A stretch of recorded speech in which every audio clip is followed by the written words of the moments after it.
तो रोज निकलेगा एक ही गल है जनाब क्या बात क्या क्या नहीं सर वो तो रोज निकलेगा एक ही गल है जनाब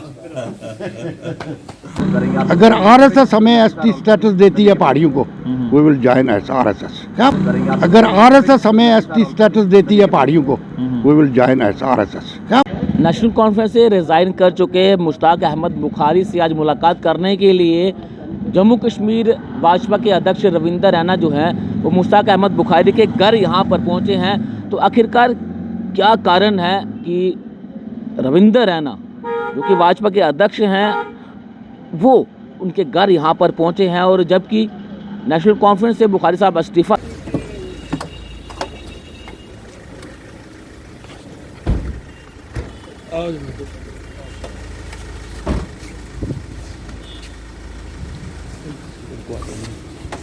क्या हाल जी ठीक हो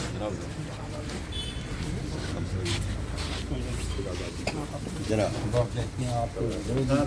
क्या हाल है ठीक हो सर जनाब इधर से क्या हाल है जी ठीक हो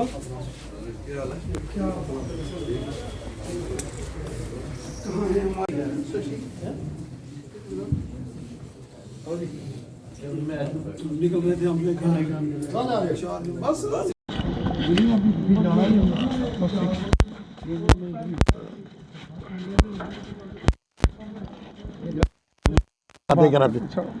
फारूक अपनी जगह बुखारी का अपना मकाम है।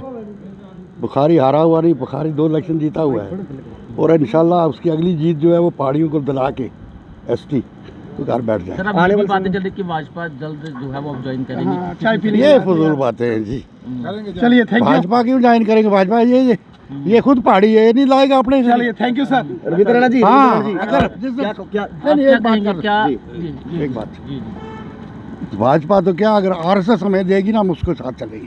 क्या बातें करते हो? मेरी कौम खत्म हो रही है तो हम उसको जो एसटी स्टेटस देगा हम उसके साथ।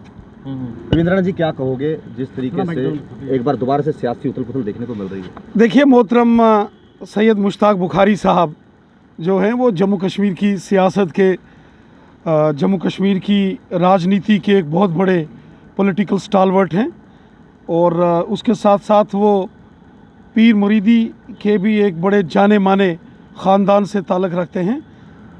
हमने बचपन से ही इनको काम करते देखा है। ये हमारे लीडर हैं। मैं बचपन से ही इनके उस एरिए में जब जाता था तो हमारी इनसे फैमिली ताल्लुकात हैं, हमारे फैमिली टर्म्स हैं जनाब मुश्ताक बुखारी साहब से। आज हमारा मन किया कि घर में चाय पीने के लिए तो चाय पीने के लिए आए थे और हालचाल जानने के लिए आए थे। 2:45 बजे ज्वाइनिंग हो रही है भारतीय जनता पार्टी के कार्यालय में, क्या बुखारी नहीं आज हम चाय पीने के लिए आए थे, वो अलग से एक कार्यक्रम है। बुखारी साहब नहीं और कोई, बुखारी साहब उस ज़माने के अंदर इन्होंने काम किया है और बिलखुसूसन रजौरी पुंछ ही नहीं पूरे जम्मू कश्मीर के अंदर, वादी कश्मीर हो, ये जम्मू हो, रजौरी पुंछ का बॉर्डर का एरिया हो, इन्होंने हमेशा मुल्क की सलामती के लिए, आवाम की बेहतरी के लिए और बिलखुसूसन जो हमारा पहाड़ी कबीला है उसकी ये जान है और ये हमारी शान है। हमारे लीडर हैं और हम इनसे अक्सर मिलते रहते हैं, आपने देखा होगा। रैना साहब इससे पहले आप चाय पीने क्यों नहीं यहाँ पर? बहुत बार आया हूँ, मैं बहुत बार आया हूँ। ये मेरा घर है, बुखारी साहब का घर मेरा घर है। क्या बात कर रहे हो? क्या बात कर रहे हो? मैं जब रजौरी पुंछ में जाता था तो सुरनकोट जनाब मोहतरम के घर में गाड़ी खड़ी करके तो हम चाय क्या पीते, खाना खाते हैं। आपकी जानिब से दावत दी गई है? दावत क्या, हमारे लीडर हैं। आप क्या बात कर रहे हो? रैना साहब ऐसा तो नहीं है कि आपकी मुलाकात के बाद इस तरह की, रैना साहब ऐसा तो नहीं है कि आपकी मुलाकात होने के बाद। देखिए जनाब मुश्ताक बुखारी साहब पहाड़ी कबीले के एक बड़े मायानाज लीडर हैं और एक बड़े स्टालवर्ट पॉलिटिकल लीडर हैं, हमारे बुजुर्ग हैं, हम उनकी इज्जत करते हैं। पार्टी में वो अपनी आवाज़ पहाड़ियों की नहीं उठा पा रहे थे। देखिए इसमें कोई दो राय नहीं है कि मुश्ताक बुखारी साहब पहाड़ी कबीले के एक स्टालवर्ट हैं। उन्होंने पूरी ज़िंदगी पहाड़ी कौम के लिए जो है जदोजहद की है और जब पहाड़ी कबीले के ऊपर कोई सवालिया निशान लगाएगा तो यकीनन है बुखारी साहब जैसे लोगों को तकलीफ तो होती है। अगर पहाड़ियों को कोई गाली गलौज करेगा, पहाड़ियों को कोई गलत तरीके से बुलाएगा, तो जिन लोगों ने पूरी ज़िंदगी पहाड़ी कौम के लिए लगाई है उनको तकलीफ नहीं होती है। आप एक बड़ी पार्टी के अध्यक्ष हैं, राणा साहब आप एक बड़ी पार्टी के अध्यक्ष हैं, राणा साहब आप एक बड़ी पार्टी के अध्यक्ष हैं, क्या आपने राणा साहब एक सवाल, राणा साहब 45 शराब की दुकानें फिर से जम्मू की आवाम के लिए जो है राणा साहब बाहर की तस्वीरें हैं। एक बार जाते जाते बुखारी साहब से बात करेंगे।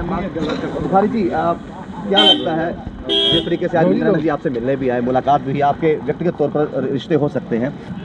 देखिए, एक आवाज़ उठाई है, हमने कोशिश की है एक नए अंदाज से, ऑल पार्टी कन्वेंशन बुला के हमने गवर्नमेंट ऑफ इंडिया को ये बता दिया कि जम्मू कश्मीर के 12 लाख पहाड़ी इकट्ठे हैं। अब भी अगर वो हमें नहीं देंगे तो उनकी नादानी है और क्या है। क्या आपको लगता है अभी भी उतनी डेवलपमेंट नहीं हो पाई जितनी हो रही है? कौन सी डेवलपमेंट? देखिए अभी भी पहाड़ी इस वक्त वर्स्ट पोजीशन में है। क्या बात करते हैं बुखारी साहब, ये भी बातें हमारे MA PhD करके लड़के वेटर बने हुए हैं, होटलों में जाके वेटर बने हैं, एवरेज हो गए हॉस्पिटलों की या फिर सड़कों की हालत देख लीजिए, एवरीथिंग वर्स्ट, हर चीज़ वर्स्ट कंडीशन में है। बुखारी साहब इतने साल अपने नेता भी रहे हैं, विधायक भी रहे हैं, आपको उस समय पहाड़ियों की चिंता नहीं हर वक्त थी मुझे चिंता। तो फिर आज आपने पार्टी क्यों? मैंने 4% मैंने दिलवाया है, हॉस्टल मैंने बनवाए हैं, स्कॉलरशिप मैंने दिया। आप कहते पहाड़ियों की आपको नहीं थी। अब ये था कि वहाँ कांग्रेस गवर्नमेंट थी दिल्ली में, वो हमारी बात सुनते नहीं थे, नेशनल कॉन्फ्रेंस की या मेरी, तो हम जाते भी थे। 3 दफ़ा हमने केस भेजा, उन्होंने रिजेक्ट कर दिया। आपको लगता है कि पहाड़ी लोगों की आवाज़ नहीं सुनी जाती नेशनल नहीं सुनी कॉन्फ्रेंस के जाती बाद आपने ये नहीं, नेशनल कॉन्फ्रेंस ने भी हमारी मदद की बड़ी, लेकिन उस वक्त कांग्रेस वहाँ दिल्ली में थी, वो हमारी बात नहीं मानते थे। तो आपने कहा कि फारूक अब्दुल्ला से आपकी कोई तीखी नोकझोंक भी हुई कि चलो वो हमारा अपना मसला था, खत्म होगी बात। व्यक्तिगत तौर पर अपना मसला हो सकता है वो उन्होंने कोई बात की, मैंने कहा मैंने छोड़ दी पार्टी। क्या उनकी पार्टी छोड़ दी। भाजपा एक ऐसी पार्टी है जो पहाड़ी लोगों की आवाज़ बनकर सामने है, क्योंकि नहीं, आप इसको don't take it otherwise. Bhajpa इसलिए नहीं अच्छी पार्टी के वो लोगों से जुड़ी है, इसलिए कि इस वक्त गवर्नमेंट है उनकी, और हमने जो लेना है उनसे लेना है, आपसे या फारूक अब्दुल्ला से तो नहीं ना लेना। दूसरा विकल्प क्या देखते हैं, कौन सी पार्टी है जिसके साथ आप जा रहे हैं? देखो जी, वो पार्टियों बात की देखेंगे बात, क्योंकि बहुत से बड़े दिग्गज नेताओं ने भी दामन छोड़ा था नेशनल कॉन्फ्रेंस। इसलिए से छोड़ा होगा मैंने, सिर्फ इसलिए छोड़ा कि उसने किसी ने मेरी पहाड़ी काज की मुखालफत की। क्या आने वाले इलेक्शन जो मैं उसके खिलाफ, क्या आने वाले इलेक्शन का ताल्लुक ही नहीं, इसमें हमारा पहली जंग है पहाड़ियों को ST स्टेटस दिलाना। जब तक हम पहाड़ियों को ST स्टेटस नहीं मिलता, नो इलेक्शन, नथिंग डूइंग। लेकिन राणा साहब पहले दिन से पहाड़ी लोगों की मदद करने की बात करते हैं, आज उनके आपसे मुलाकात ये खुद पहाड़ी है ना, तो क्यों नहीं करेगा? हाँ। करेगा, ये मदद करेगा। पहाड़ी को लेकर आज की वो बात एक बार फिर से जो है हाँ, क्यों नहीं, बातचीत तो होती है हर वक्त। पहाड़ी ये नहीं दिलवाएगा, फिर कौन दिलवाएगा? लेकिन चर्चाओं का बाजार भी गर्म है, जनता जानना चाहती है कि क्या बुखारी साहब भाजपा का दामन थामेंगे या फिर नहीं? देखिए जी, भाजपा से मैंने आपको कई बार पहले भी कहा, अगर RSS हमें ST स्टेटस देती है पहाड़ियों को, वी विल जॉइन RSS। क्या बात करते हो आप? मेरे लोग MA PhD करके एवरेज हो रहे हैं, वो खुदकुशी करने पे तैयार हैं, तो मैं इधर लीडर बन के बैठा रहूँगा। जो पार्टी हमारे पहाड़ियों को ST स्टेटस देगी, मैं उनका साथ दूँ ना दूँ, मेरे तमाम लोग वोट उसको दे देंगे। ये जो वोटर है ना मेरा, इसका बच्चा एवरेज हो रहा है, तो ये मुझे देखेगा कि अपने बच्चे की एवरेज को देखेगा, उन्हें को देखेगा। सो ये इसको उस रंग से ना रंगे कि आप ज्वाइन करेंगे नहीं करेंगे।